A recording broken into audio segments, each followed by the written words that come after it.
Passionate Improv Theater. So you can find us at whitdc.org, and we're on Facebook and Instagram. Yeah. You want to check them out for your next Passionate party. All right, we're back to our love letters to the self. The next person coming to the stage is a very talented comedian. So I know how special it is for them to be up here and doing something different, and especially as a comedian myself, to attempt sincerity. Please help me welcome Nikki Fuchs.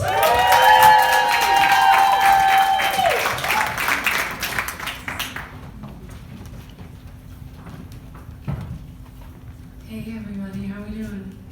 Feeling good? Yeah. Cool. Okay. Really nervous.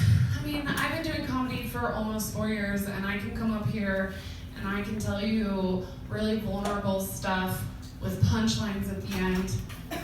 This time that's not gonna happen, okay? So, here we go. Woo! Thank you.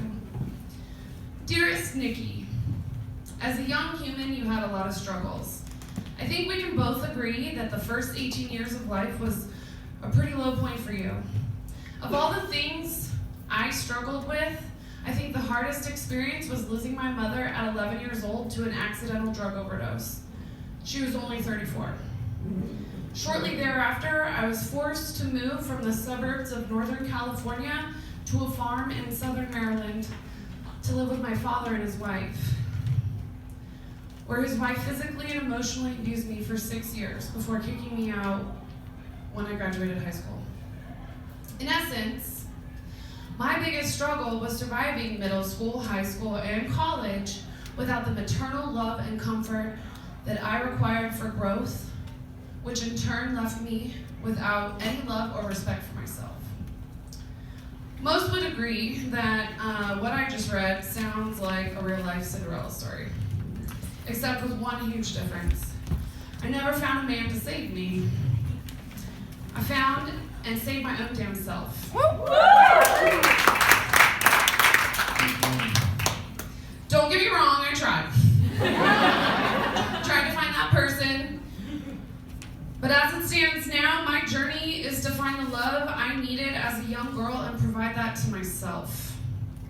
That journey officially started after graduate school in 2014 when I decided to do one thing for me. I decided to do stand-up comedy. Thank you. It started out really fucking rough. First of all, I was not funny. And second of all, the women in the comedy community were not supportive. These two circumstances were excruciating to overcome. There were a lot of tears, a lot of talks, and a lot of self-care. After 2 years of learning how to take care of myself, I came to understand and acknowledge my strengths and what I bring to the table.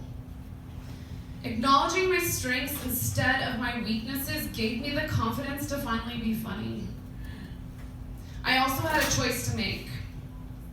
No matter how lacking supportive women were throughout my entire life, does not mean that I need to perpetuate the cycle.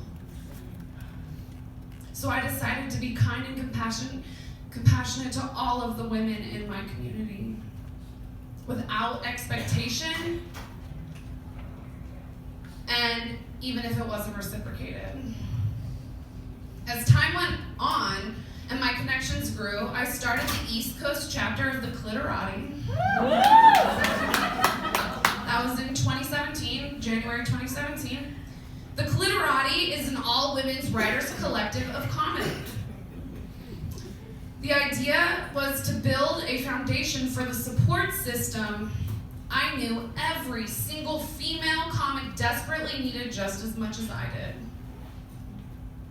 Over the last year or so of dedicating time and effort to the women in the comedy community, the love I so desperately needed my entire life started to burn inside of me like a wildfire. I'm not gonna stand here and tell you that it was fucking easy. Some days that fire burns way brighter than other days. But I can honestly say that because of the the work that I put into myself and into the clitorati, I have never been happier in my entire life. The more you invest in the women around you, the more compassion and love you create for yourself. Love always and forever, Nikki. Yeah.